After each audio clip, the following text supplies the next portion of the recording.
Bago pa man mauso yung mga ready-to-use na spread sa supermarket, ito ang pinaka-the best na ginagawa ng mga nanay natin. At ang isa sa pinaka-sikreto talaga para mas sumarap pa ang ating pimiento ay yung pinapasadahan sa apoy yung ating bell pepper. Lumalabas ang natural sweetness ito, kaya naman nagiging mas malasa ito at may smoky flavor pa. Yung ating butter ay kailangan ay nasa room temperature lang, pero since na mainit ngayon, napakabilis nito lumambot, kaya nilagay ko ulit ito sa freezer habang hinihiwa natin yung ating bell pepper. Ang exact measurement nito ay makikita sa dulo ng ating video. At tamang liit lang ang paghihiwa natin dito. Garlic powder ang ginamit natin dito, pero mas masarap kung fresh, isang piraso lang. Sa pamiento, ito talaga yung pinakagusto kong part, yung ginagawang fluffy yung butter. Ang rason yan kapag nilagay natin sa ref ay hindi siya masyadong matigas na matigas, kundi meron itong airy na spreadable talaga yung ating pimiento. Cheddar cheese lang muna ang ginamit ko dito ngayon, pero yung unang panahon yung lola ko, gumagamit talaga siya ng queso de bola para naman dilaw na dilaw talaga yung pimiento natin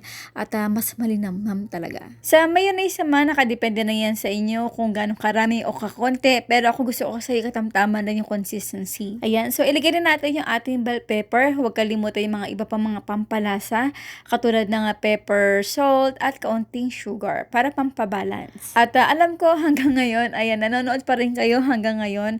Meron pa ba kayong request o may naaalala pa ba kayong mga unang panahon na mga palaman na mga ginagawa ng mga lola natin na ngayon ay nasa sachet na or mga ready to use na talaga? So babasahin ko yung mga comment ninyo at itatry natin gawin soon. Itong pimiento spread na to ay kadalasan ko talaga nakikita o natitikman sa mga itong paparating na Pasko, bagong taon, sa mga kasalan. Bago pa man mauso yung chicken spread, ito talaga yung pinaka-classic na handaan talaga na palaman. At yung elementary ako, madalas ko to talaga natitikman kasi mga potluck na mga estudyante, mga palaman talaga. Hay, ang sarap talaga balikan na noong araw ay talaga namang lahat, halos sa mga kinakain natin ay homemade.